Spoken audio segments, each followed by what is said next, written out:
Todo comenzó con un revés legal que parecía menor, pero que terminó siendo el presagio de la tormenta perfecta. El príncipe Harry perdió su batalla en los tribunales contra la decisión del gobierno británico de reducir su seguridad. Sin embargo, justo cuando el mundo creía que, a pesar de todo, la vida de Harry en California estaba asentada y tranquila, un giro impactante ha cambiado el tablero de juego para siempre. En un anuncio que ha dejado a todos sin aliento, se reporta que el príncipe Harry ha renunciado a su residencia en los Estados Unidos. Pero lo más doloroso no es la partida, sino la forma en que ocurre. Está pidiendo en silencio volver al Reino Unido, completamente solo, sin su esposa, Meghan Markle.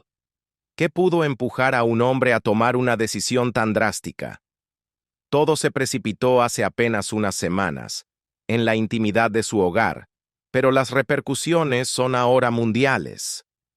¿Por qué caminar de vuelta hacia una vida que una vez rechazó con tanta fuerza y hacerlo sin la mujer por la que lo dejó todo? Acompáñenos mientras desenterramos la verdad detrás de esta decisión conmocionante.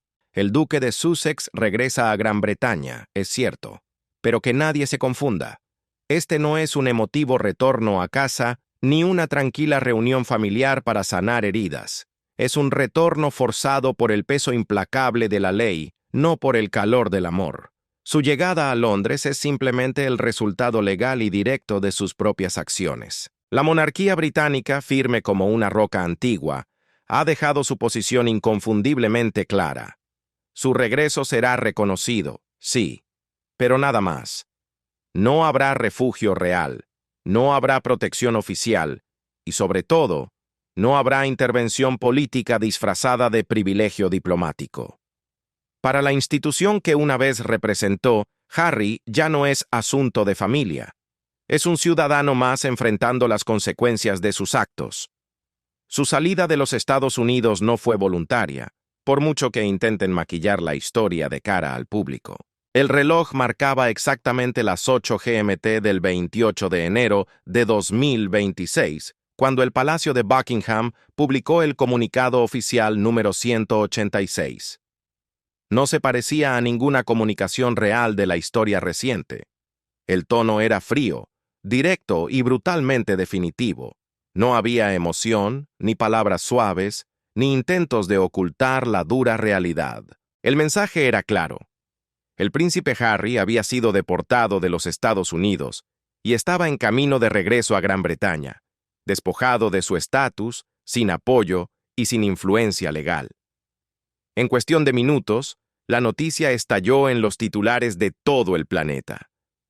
Lo que durante meses circuló como rumores, especulaciones y filtraciones silenciosas, de repente se endureció convirtiéndose en un hecho innegable. Ya no era un chisme, era política de Estado. A diferencia de las tensiones familiares anteriores, que se ocultaban cuidadosamente detrás de la tradición, esta vez la monarquía habló con precisión quirúrgica y una distancia deliberada. Harry había perdido todo. No regresaba como un príncipe. Regresaba como un problema que necesitaba ser gestionado. En el centro de este colapso se encuentra la revocación del visado O1 del príncipe Harry. Este estatus migratorio de élite en Estados Unidos está reservado solo para personas con habilidades extraordinarias en artes, ciencias o negocios. Durante casi 6 años, Harry dependió de este papel para reconstruir su vida en América, intentando reinventarse como productor de medios y defensor de la salud mental. Pero los cimientos de esa nueva vida comenzaron a agrietarse silenciosamente.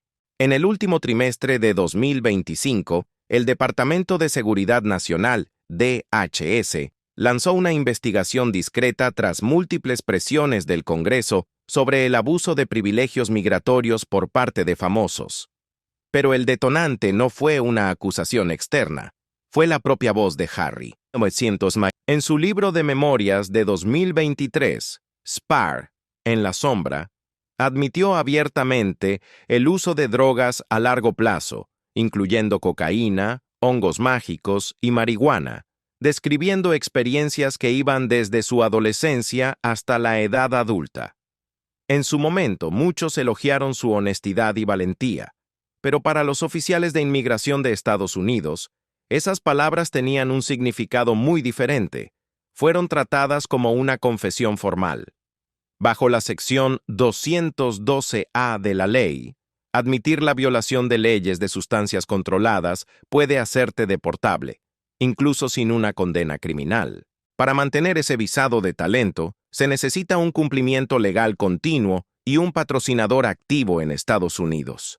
Para finales de noviembre de 2025, todo eso se había desmoronado.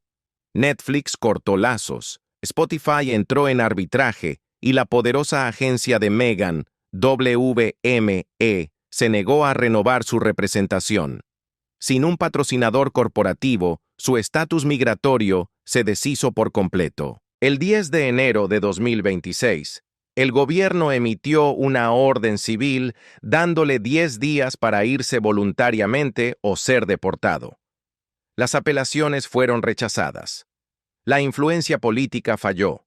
Las mociones legales de emergencia no llegaron a ninguna parte. Finalmente, justo después de la medianoche del 26 de enero de 2026, el príncipe Harry abordó un vuelo comercial de British Airways bajo escolta diplomática. El simbolismo era desgarrador. El hombre que una vez caminó detrás del ataúd de su madre bajo la protección de todo el mundo, ahora era procesado como cualquier civil ordinario. Sentado en el asiento 2A del vuelo BA-268 de Los Ángeles a Heathrow, Harry volaba hacia un futuro incierto, dejando atrás el sueño americano y regresando a la isla que dejó, esta vez, con las manos vacías. El vuelo BA-268 no llevaba a un dignatario de Estado. No hubo jets privados, no hubo exenciones reales ni saludos protocolares. Lo que ocurrió fue simplemente un procedimiento administrativo frío y calculador. La salida forzada de Harry de Estados Unidos no fue solo una cuestión legal, fue el colapso de una estructura financiera que muchos creían sólida, pero que en realidad era un castillo de naipes. La mansión de Montecito, esa vasta propiedad que una vez fue declarada su santuario personal y símbolo de libertad, se había convertido en una trampa financiera mortal. Según documentos judiciales explosivos, revelados inicialmente por Los Angeles Times, el sueño californiano estaba en bancarrota. Harry y Meghan habían incumplido 2 pagos hipotecarios consecutivos al First Republic Bank, ahora una subsidiaria de JP Morgan. La propiedad, comprada por $14,65 millones en 2020 con un préstamo masivo de $9,5 millones, entró oficialmente en proceso de pre-ejecución hipotecaria el 8 de enero de 2026. El Palacio americano se les estaba escapando de las manos. Sin ingresos activos en Estados Unidos, sin un patrocinador de visa y con demandas civiles acumulándose en su puerta, la situación se volvió insostenible. Entre las deudas más humillantes se encontraba una factura estimada de $3,6 millones adeudada al magnate Tyler Perry por servicios de seguridad privada y transporte impagos. El tiempo se agotó, el dinero se acabó, y con ellos, las opciones desaparecieron. La desesperación llevó al equipo de Harry a buscar salidas de emergencia. Intentaron degradar su estatus de la visa de talento O1 a una simple visa de turista B2, pero el Departamento de Seguridad Nacional, DHS, bloqueó la jugada debido a la inestabilidad financiera y las preocupaciones sobre su inadmisibilidad. Se intentó una reubicación a Canadá, pero fue denegada bajo acuerdos bilaterales de inteligencia. Ningún país de la Unión Europea ofreció asilo privado. La especulación mediática sobre escapes exóticos a Botsuana, Argentina o una isla remota en el Pacífico demostró ser lo que siempre fue, pura fantasía. Solo quedaba un destino posible, el lugar del que huyó.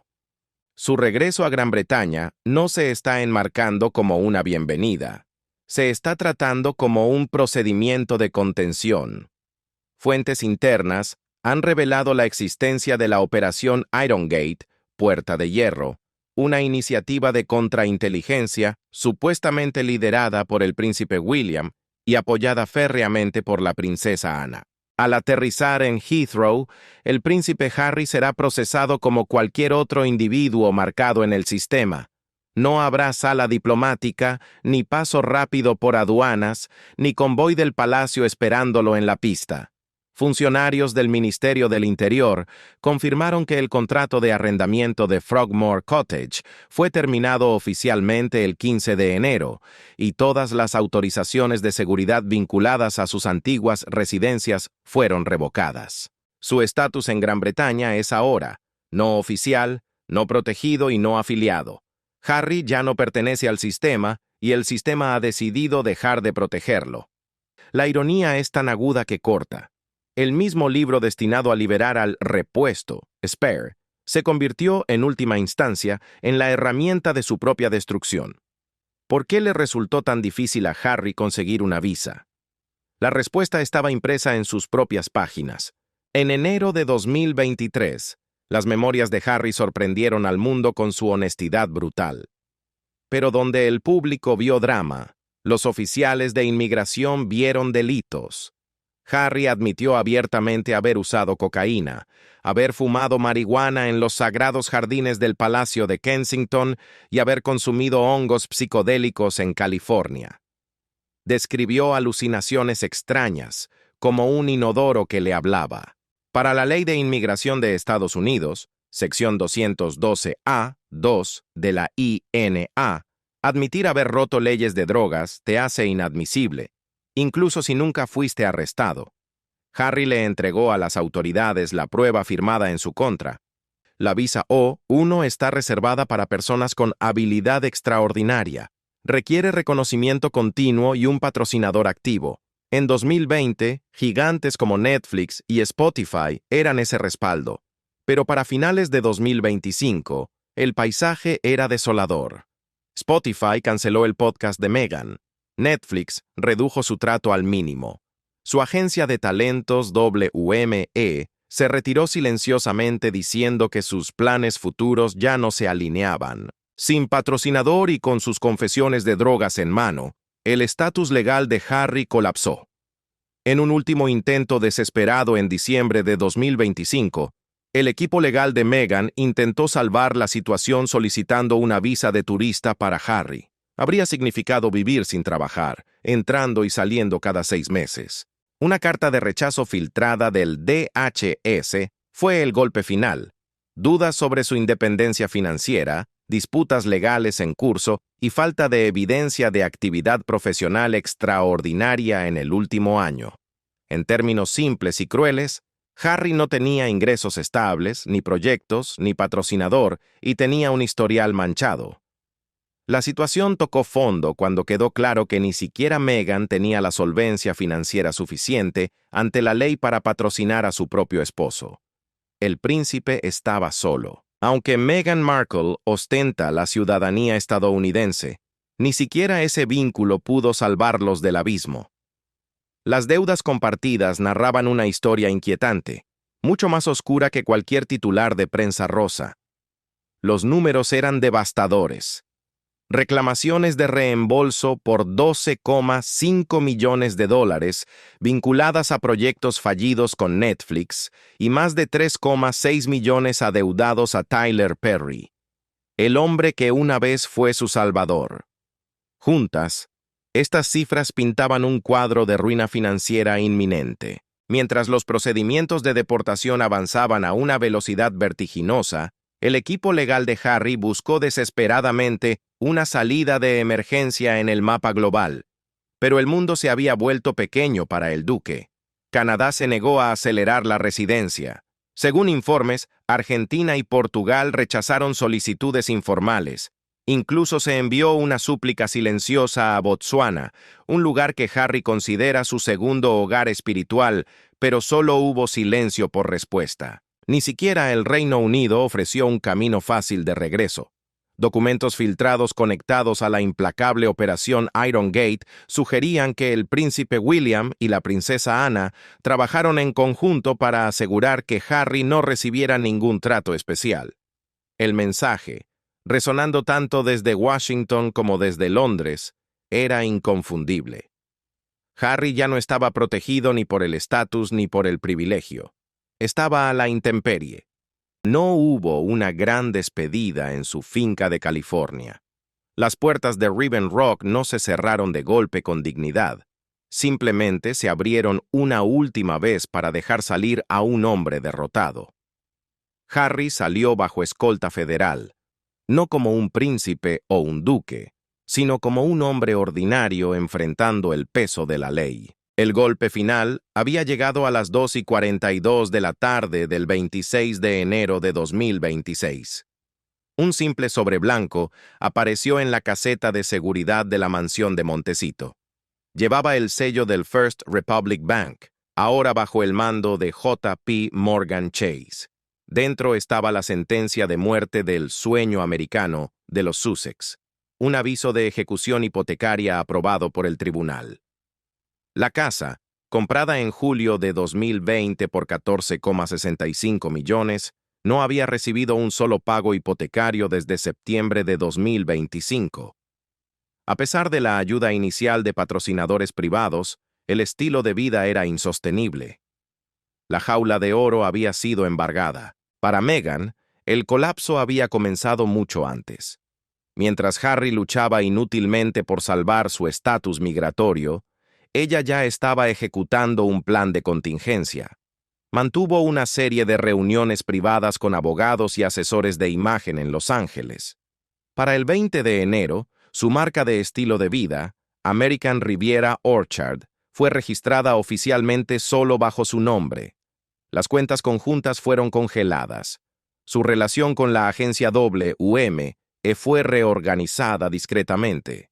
La estrategia era clara: proteger lo que quedaba y separarse legalmente del naufragio inminente. La ruptura final ocurrió la noche del 24 de enero. Fue su última noche bajo el mismo techo. Harry entró en el dormitorio principal, arrastrando una maleta con ruedas y 2 bolsas de deporte. Parecía un hombre en estado de shock, abrumado por la realidad. Según una fuente cercana, sus palabras fueron desesperadas. «Tenemos que irnos esta noche. No solo están cancelando la visa, se están quedando con la propiedad. J.P. Morgan va en serio». Meghan, sin embargo, permaneció junto a la ventana, con una calma glacial. Observaba los helicópteros de los paparazzi circulando sobre la finca como buitres. Su respuesta fue firme y aplastó la última esperanza que Harry tenía de mantenerse unidos contra el mundo. «Tú tienes que irte», dijo ella. «Yo me quedo, por los niños, por la marca, por el futuro». Explicó sus razones con frialdad lógica. Las escuelas de Archie y Lilibet, su ciudadanía estadounidense y el próximo lanzamiento de sus productos. Y así, simplemente, la sociedad que una vez formaron contra la familia real terminó. No con un grito, sino con una elección.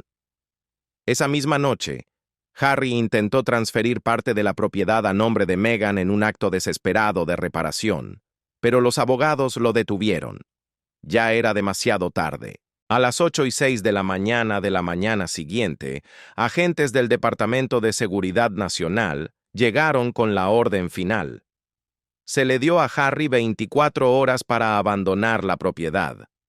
Lo que siguió no fue un exilio dramático, sino un colapso total de su sistema de apoyo. Sin jet privado, sin ayuda diplomática, sin amigos poderosos. Se le asignó un vuelo comercial de ida, el British Airways BA 268, saliendo de Los Ángeles el 26 de enero a las 7:10 de la noche. Testigos en el aeropuerto LAX relataron haber visto llegar a Harry en una camioneta SUV negra alquilada. Lucía cansado, sin afeitar, vistiendo una gorra de béisbol y una sudadera gris con capucha. Llevaba solo una maleta y ningún personal de servicio. Se paró en la fila regular de seguridad de la TSA, se quitó los zapatos Declaró que no llevaba nada y no calificó para ninguna sala VIP privada. A su alrededor, la realidad del siglo XXI lo devoraba. Cámaras de teléfonos disparaban fotos y transmisiones en vivo de TikTok surgían al instante. Una mujer susurró lo suficientemente alto para ser escuchada. «Ese es el príncipe». Otra respondió en voz baja sentenciando su destino. Ya no. Harry abordó primera clase completamente solo.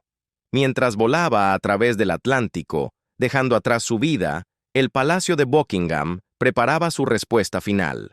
El comunicado oficial estaba programado para ser lanzado a las 8 de la mañana, GMT, del 28 de enero.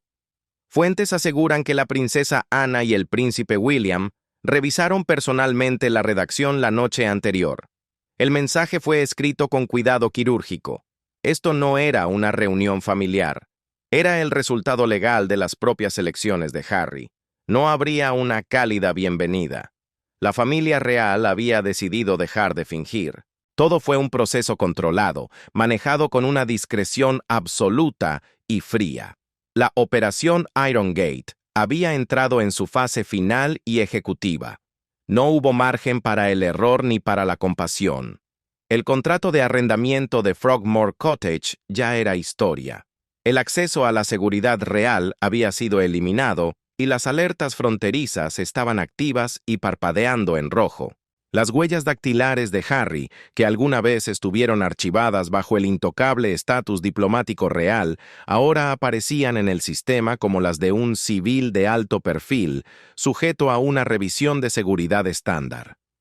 Afuera, el clima parecía conspirar con la monarquía. La lluvia caía con fuerza sobre el aeropuerto de Heathrow, un aguacero frío, gris e implacable, que empapaba la pista y goteaba desde el techo de la Terminal 5 como una advertencia silenciosa. Este no era un regreso bienvenido. A la 1:47 de la tarde hora de Greenwich, del 27 de enero de 2026, el vuelo BA268 de British Airways aterrizó en la pista 27L. Fue un aterrizaje normal, rutinario. No había diplomáticos esperando al pie de la escalerilla. No estaba el equipo de seguridad real de élite. No había ningún Jaguar negro enviado desde Windsor con el motor en marcha.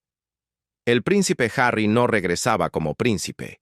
Entraba al Reino Unido como un ciudadano más, procesado bajo las reglas fronterizas comunes, marcado internamente como un riesgo de seguridad. Cuando los pasajeros comenzaron a desembarcar, Harry permaneció sentado hasta que casi todos se hubieron ido. No tenía séquito, ni asistentes, ni guardaespaldas. Solo tenía una maleta de mano y el pesado silencio de su estatus perdido. Su título de Alteza Real se había esfumado. Su pasaporte diplomático ya no existía. El príncipe Harry salió a la terminal tras haber sido deportado, y la realidad lo golpeó de frente. La policía del aeropuerto creó una zona de seguridad improvisada ante la curiosidad de la gente, pero ningún coche de palacio apareció.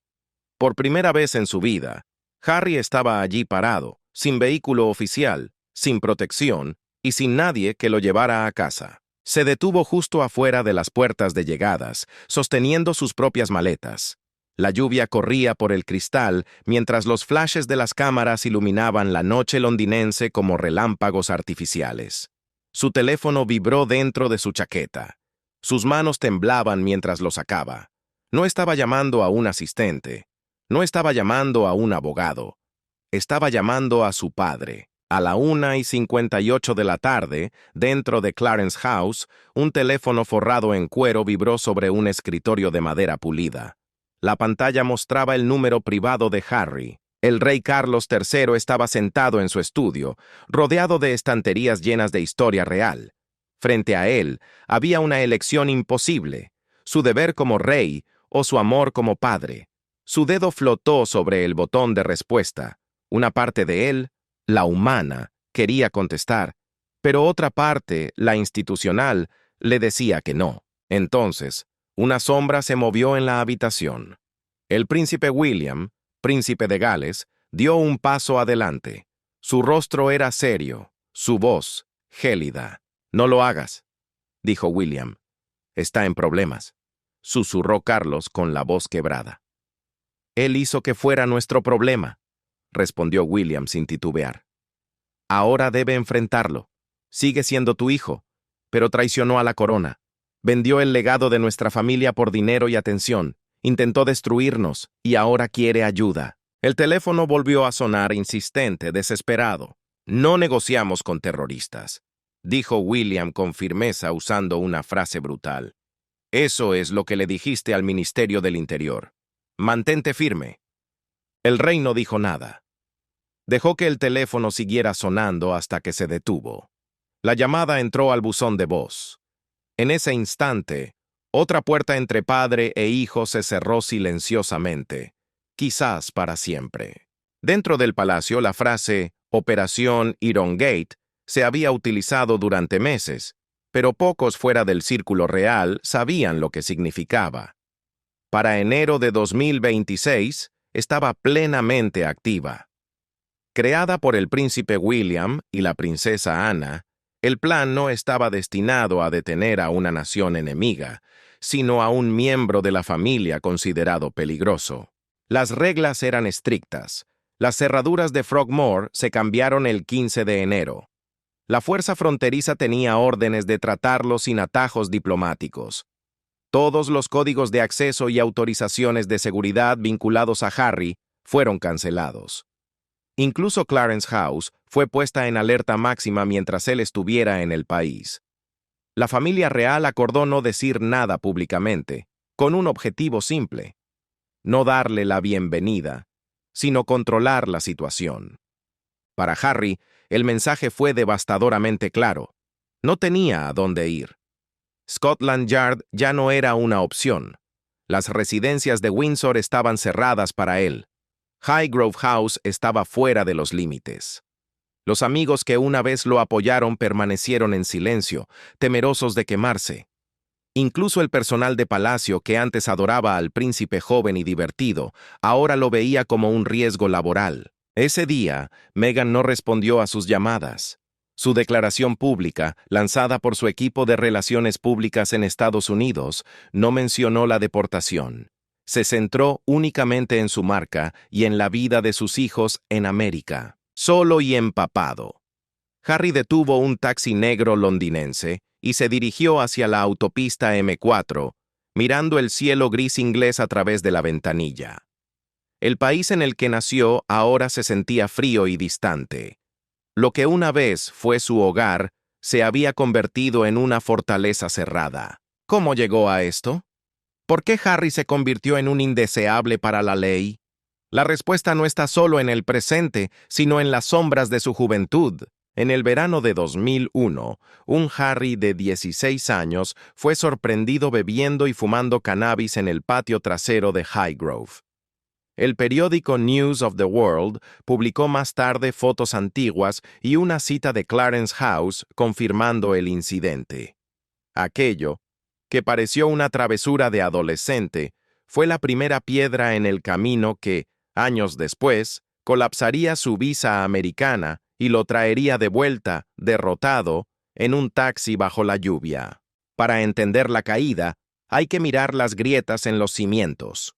Lo que hoy es una crisis legal, ayer fue tratado como travesuras de juventud. En enero de 2002, un joven Harry fue enviado a Featherstone Lodge, un centro de rehabilitación en el sur de Londres, por un solo día de reflexión. En aquel entonces, el palacio minimizó la historia, protegiendo al niño. Hoy, ese episodio está siendo revisitado no como una anécdota, sino como la primera evidencia documental de un comportamiento de riesgo, la misma clase de comportamiento que 2 décadas después detonaría sus problemas con el visado estadounidense. Y luego está 2005. El mundo recuerda la imagen. Harry en una fiesta de disfraces en Wiltshire, sonriendo con un brazalete nazi. En su momento, se catalogó como una broma de pésimo gusto, un error de adolescente. Hoy, bajo la luz cruel del escrutinio migratorio y la opinión pública, se reencuadra como una señal de advertencia temprana de una rebelión sin control, una falta de juicio que nunca se corrigió. A las 48 horas de su regreso forzado al Reino Unido, los titulares internacionales no tuvieron piedad. Periódicos de prestigio como Der Spiegel en Alemania y El País en España publicaron reportajes titulados Auge y caída de un royal. En las redes sociales, la crueldad fue más rápida. Clips de antiguas peleas de Harry en clubes nocturnos circulaban en TikTok con una leyenda devastadora. Pensó que podía golpear al Palacio de Buckingham y ganar. Dentro de los muros de palacio, la estrategia cambió radicalmente. Se pasó de la contención silenciosa a la defensa activa. Según una fuente muy cercana al Palacio de Kensington, el príncipe William estaba furioso. No solo por los titulares, sino porque sentía que Harry había armado a la prensa contra su propia sangre. En reuniones privadas, William, con el rostro endurecido por la traición, supuestamente dijo: «El público necesita entender. Lo intentamos todo. Yo lo intenté todo. Y él usó esa ayuda como un arma contra nosotros». La ira de William no era institucional, era profundamente personal. Él le había rogado a Harry que no publicara Spare en la sombra. Incluso le había pedido al rey Carlos que congelara la distribución del libro cuando se filtraron los borradores en 2022. Pero Harry lo hizo igual, describiendo a William como temperamental y emocionalmente distante. A finales de 2025, William confesó a la princesa Ana una frase que resume el dolor de la ruptura. «Yo fui su hermano y su madre. Lo apoyé cuando se derrumbó y él me convirtió en un villano por dinero. Ahora, al ver a Harry regresar no como un miembro de la realeza, sino como una lección de advertencia, la misión de William cambió. Ya no se trataba de proteger a su hermano menor. Se trataba de proteger la monarquía. Bajo la guía estratégica de Sir Clive Alderton y la férrea princesa Ana, el palacio envió silenciosamente un mensaje escalofriante a sus contactos de prensa. La corona no refugia saboteadores. Esa frase comenzó a aparecer en editoriales y columnas de opinión, como si fuera una verdad espontánea. Incluso el rey Carlos, usualmente la voz moderadora, guardó silencio. Se informa que ignoró deliberadamente la llamada de Harry desde Heathrow, un acto de omisión que alimentó la narrativa de que el exilio era total. Un exmiembro del personal de palacio resumió la dinámica actual con una brutalidad simple. William cerró la puerta. Carlos dejó que sucediera. Ana echó el cerrojo. Mientras tanto, al otro lado del Atlántico, el silencio de Meghan Markle era ensordecedor. Su portavoz emitió una sola línea, fría y corporativa. La duquesa está centrada en sus hijos, su negocio y la privacidad de su familia. Pero sus acciones gritaban lo que sus palabras callaban. Meghan no aparecía en ninguna de las apelaciones legales relacionadas con la visa o los problemas de propiedad de Harry. El 12 de enero, incorporó formalmente su marca personal, American Riviera Orchard, como una propiedad única, sole proprietorship, eliminando legalmente a Harry como socio.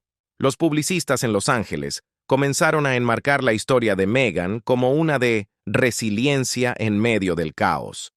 TMZ echó más leña al fuego citando a un amigo que dijo: «Meghan le dijo a Harry que fuera a arreglarlo, y él no pudo». La mujer que una vez dijo que ella y Harry eran sal y pimienta, que siempre se movían juntos, ahora actuaba con total independencia, protegiendo su marca y, según algunos, manteniendo a sus hijos lejos de un padre visto ahora como inestable y legalmente comprometido. Para el 28 de enero, a las 18:00 GMT, la realidad física del nuevo estatus de Harry se materializó. Se registró en una casa de campo alquilada en las afueras de Oxfordshire.